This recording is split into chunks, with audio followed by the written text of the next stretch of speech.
I didn't cry when my daughter told me not to come to her wedding. I stood in my kitchen in Sudbury, holding the phone so tight my knuckles ached. And I just didn't. I'd spent 31 years learning how to swallow things. One more wasn't going to break me. Her name is Vivienne. She'll be 34 in March. I named her after my grandmother, who came over from Montreal with nothing but a wool coat and a sewing kit. I thought the name would give her something, some toughness, some memory of where she came from. I was wrong about that. The thing about Vivienne is that she was never cruel when she was young. She was quiet and watchful, and she had this habit of studying a room before she walked into it, like she was calculating odds. I thought that was intelligence. Maybe it was, but somewhere along the way, intelligence without warmth becomes something else entirely. Her husband's name is Callum. He grew up in West Vancouver, which might as well be a different country from where we lived. His father does something in oil and gas. His mother wears linen in the summer and sends Christmas cards with professional photographs. I know this because Vivienne told me in the first flush of the relationship, when she still wanted to share things with me. That flush lasted about 8 months. I want to be honest about what I did for my daughter, because I've had people tell me I'm exaggerating, and I'm not. I worked as a licensed practical nurse for 26 years, 12-hour shifts, nights, weekends, every stat holiday that came with overtime. After her father left, she was 7. He was tired of the life we had, which is a story for another time. It was just the two of us in a semi-detached on Larch Street. I packed her lunches every morning until she was in high school and told me to stop. I drove her to swimming at 5:45 in the morning, 3 times a week for 4 years. I went without new winter boots for 2 seasons, so she could go on a class trip to Quebec City. None of that is heroism. That's just being a mother. But when Vivienne got into the University of Toronto for her undergrad, I made a decision. I'd been putting money into a savings account since she was born. Not much, sometimes just $40 a month, sometimes nothing, but over 20 years it had grown. I also took out a line of credit. I am not proud of that part, but I did it. I paid her tuition and residence for 4 years, $83,000 between the savings and what I borrowed. She graduated without any student debt. In 2016, that was not nothing. She started working in marketing at a firm in Toronto, and within 2 years she'd met Callum at some charity gala that her company had sponsored. I could see from our phone calls that something was shifting. She started talking differently. Not the words exactly, but the weight behind them. Like she was performing a version of herself she was still learning. I tried not to notice. The first time I met Callum was Thanksgiving, 2019. Vivienne had asked me to come to Toronto. She'd been living in a condo in Liberty Village by then. I had helped her with the first and last month's rent when she moved in. Another thing I don't say to make myself sound good. Just to be accurate about the timeline. I took the Greyhound down because my car was unreliable and I didn't want to risk the 400 in November weather. Callum was polite in the way that people are polite when they've been raised to manage impressions. He shook my hand and offered me a glass of wine and asked about my drive in a way that suggested he was already done with the conversation before I answered. Vivienne watched him constantly that evening. Not me, him. Like she needed to see how he was receiving everything. After dinner, when Vivienne went to wash up, he asked me where I'd grown up. I told him Sudbury. Nickel mines, bush country, winter that lasts until May. He nodded like I'd confirmed something. I came home on the bus the next morning and told myself I was being uncharitable. The wedding invitation arrived in the spring of 2021. Vivienne called me 2 days after she sent it, which I now understand was not an accident. She told me in a voice that was careful and rehearsed that the wedding was going to be a small affair. Intimate, she said, which is a word people use when they mean exclusive, and that Callum's family would make up most of the guest list. She said she hoped I would understand. I asked her if I was invited. There was a pause. She said it would be better if I wasn't there. I want to tell you that I said something strong and clear in that moment. I didn't. I said okay, and I got off the phone and I sat in my kitchen for a long time watching the light change on the linoleum. She got married that July in Kelowna. I know this because I looked it up afterward. A vineyard wedding. There were photographs on her Instagram, which she hadn't blocked me from yet. Maybe she forgot. Maybe she thought I wouldn't look. Callum in a tan suit. Vivienne in a dress that cost more than my monthly take-home. His parents were in the front row. The caption said, "Surrounded by everyone who matters." I did not call her. I did not send a gift. I watered my tomatoes and I worked a double shift on a Saturday, and I did not let myself think too hard about any of it. The years between 2021 and 2023 were quiet in the way that loneliness is quiet. We spoke occasionally. She called it Christmas, brief and bright, like a courtesy call. She called on my birthday and sang half of Happy Birthday before getting distracted by something on her end. I asked about her life, and she gave me clean, surfaced answers. The job was good. The condo was good. They were thinking about a house. I didn't know, in those 2 years, that she'd told people I was dead. I found out by accident. I'd started volunteering at a senior center in Sudbury. Something to do on Sundays, a reason to get dressed. One of the other volunteers, a retired schoolteacher named Harriet, had a nephew who lived in Toronto and worked in the same industry as Vivienne. Small country Canada. Harriet mentioned to me one afternoon, gently, with the particular care people use when they're about to say something awful, that her nephew had met my daughter at an event and asked about her family. And Vivienne had told him that her mother had passed away 3 years ago from cancer, that she'd been raised mostly alone and had put herself through school. Harriet said, "I thought you should know. I'm sorry to be the one." I drove home very slowly that evening. I sat in the driveway for 20 minutes. She had not only excluded me, she had erased me. She had invented a version of her life in which I had died so that she could inherit the story of her own resilience without any of the actual inconvenience of me. I want to be clear about something. I wasn't angry at first. I know that seems impossible, but it's true. I was something colder than anger. I was very, very still inside, the way a room gets still before a storm when the pressure drops and the birds go quiet. I called my own lawyer, a woman I'd used for my will, a practical person named Frances who works out of a strip mall on Regent Street and charges reasonable rates. I asked her to pull up everything. The line of credit I'd taken out for Vivienne's tuition was paid off, but I had the receipts. I had the bank transfers. I had the emails from when Vivienne had asked me to help with her first and last rent. I had a paper trail of 26 years that said I was here. I was real. I existed. Frances looked at everything, and then she looked at me and said, "What do you want to do with this?" I didn't know yet. What happened next, I didn't plan. I want to be honest about that. I wasn't calculating. I was just living my life, and the truth arrived on its own schedule. In the fall of 2023, Vivienne and Callum bought a house in Oakville. I know this because she actually called me, out of nowhere to tell me. Her voice had a brightness to it that I recognized as performance, but underneath it, there was something else. I thought at the time it was excitement. Later, I understood it was nervousness. She mentioned that they'd found a great property, 4 bedrooms, good school district. She mentioned the price, which was high even for the market. And then she said, "And I want to get this exactly right." She said we got a really favorable mortgage, which helped a lot. I didn't say anything. She said, "The bank was really great about the down payment situation."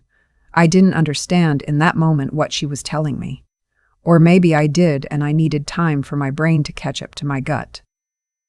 2 weeks later, a woman called me from a compliance desk at a financial institution. She identified herself carefully, asked if I was who I was, and then she said, "Miss Beaumont, are you aware that your name appears as a cobore thrower on a mortgage application for a property in Oakville, Ontario?" I sat down. She said the application had been submitted with documentation that appeared to have been filled in on my behalf. She said they were required to verify. She said with the neutral professionalism of someone who has seen many things, "Is this something you authorized?" "No," I said. "It is not. I am not going to describe the next 72 hours in detail because some of it was paperwork, and some of it was phone calls to Francis, and some of it was sitting on the edge of my bathtub at 2 in the morning trying to understand how your own child could do this." Vivienne had used my information, my SIN, my employment history, my credit, to strengthen a mortgage application without telling me, without asking me. Banking fraud is what Francis called it, a federal matter in Canada. The compliance officer had already involved the institution's legal team. They contacted Vivienne directly. She called me at 7 in the morning. She didn't apologize right away. I want to be accurate about that. The first thing she said was, "Mom, I need you to understand that Callum doesn't know you're alive." I let that sentence sit in the air between us. "I need you to understand that I told him you died before we met, and if this comes out, it's already out," I said. "It came out when you put my name on a legal document." She cried then. Vivienne has always cried cleanly, even as a child. Not ugly, gasping sobs, but a kind of polished grief, tears that made her look better rather than worse. Even knowing that, even knowing what I know about her, it still moved something in me. That's the terrible thing about loving your children. You can know exactly what they are doing and why, and it still moves something. She said, "I'm sorry. I'm so sorry. Please, Mom." I said, "I know you are, and I need you to understand that being sorry doesn't undo what you've decided I am." I asked her very calmly to tell me when she had decided I was dead, not figuratively. I wanted to know the exact moment she had made that choice. She couldn't answer. She said it had happened gradually, that Callum's world was so different that she'd been ashamed, and the lie had started small and grown until it had its own weight. She said she'd told herself it didn't hurt anyone. "I was working 12-hour shifts on Sundays when you were 12 years old," I said. "I paid $83,000 for your education. And I didn't hurt anyone." Silence. There were consequences. The mortgage application was flagged and reviewed. Callum found out. All of it. The fraud, the lie about my death, the entirety of the fabricated history his wife had handed him. I wasn't there for those conversations, but I can imagine them. And I don't feel sorry about that. Some things are not mine to manage. What I do know is that Callum called me once, about 3 weeks later. He was stiff and formal, and I could tell he was humiliated. He said he wanted to apologize for being unaware, which is an interesting thing to apologize for, but I accepted it. He asked what I intended to do. I told him I was not going to press charges. I told him that was my decision, made for my own reasons, and that it had conditions. The conditions were simple, Vivienne would call me. Actually call me, not a performance of calling me. She would tell Callum the real story, not the edited version, not a gentler retelling, but the actual story of how she got to university without debt and who had paid for it. And she would never, to anyone, say that I was dead again. Callum said he thought those were fair conditions. It took Vivienne another month before she called. When she did, she sounded smaller than she has in years, not performing, just small. She told me that she'd told Callum everything. She said he had been very quiet for several days. She said she wasn't sure if the marriage was going to survive it, and she said that with a steadiness that surprised me, like she'd already made some kind of peace with the possibility. I didn't tell her it would be okay. I'm 63 years old and I have too much scar tissue in me to make promises like that. But I didn't hang up either. We talked for almost 2 hours that night. She told me things she'd never said before. About the shame she'd carried for years, about where we'd come from, about the anxiety she felt every time someone in Callum's world asked about her family, about the way the lie had started as a deflection at one cocktail party and then become load-bearing. She said, "I know it's not an excuse." I said, "No, it isn't, but I'm listening anyway. I have seen a lot in 26 years of nursing. I have sat with people in the last hours of their lives. I have held hands and I have watched families say things they can never unsay. And I have also watched families say things they should have said decades earlier. What I have learned at the very bottom of everything is that people are capable of extraordinary cruelty and extraordinary repair, sometimes within the same year. I don't know what Vivienne and I are yet. We're talking. She drove up to Sudbury in November, alone, without Callum, and we sat at my kitchen table and had coffee. And she looked at the house she grew up in like she was seeing it for the first time. The old couch. The window that sticks. The photograph of the two of us at her kindergarten graduation that I've had on the fridge for 28 years. She picked up the photograph and held it for a long time. Then she put it back exactly where it was. I watched her do that and I didn't say anything. I just poured more coffee and passed her the milk. And for one ordinary moment in my kitchen in Sudbury, she was just my daughter again. Whether she stays that way, I don't know. But I'm still here. I never stopped being here. And now, finally, she has to know that too. I think about the photograph on my fridge sometimes. The one from Vivienne's kindergarten graduation. She's in a little yellow dress and she's holding my hand and squinting into the sun because whoever was taking the picture had us facing the wrong direction. I've looked at it so many times over the years that I stopped seeing it. It just became part of the wall. When she picked it up that afternoon in November and held it without saying anything, I understood something I hadn't been able to name before.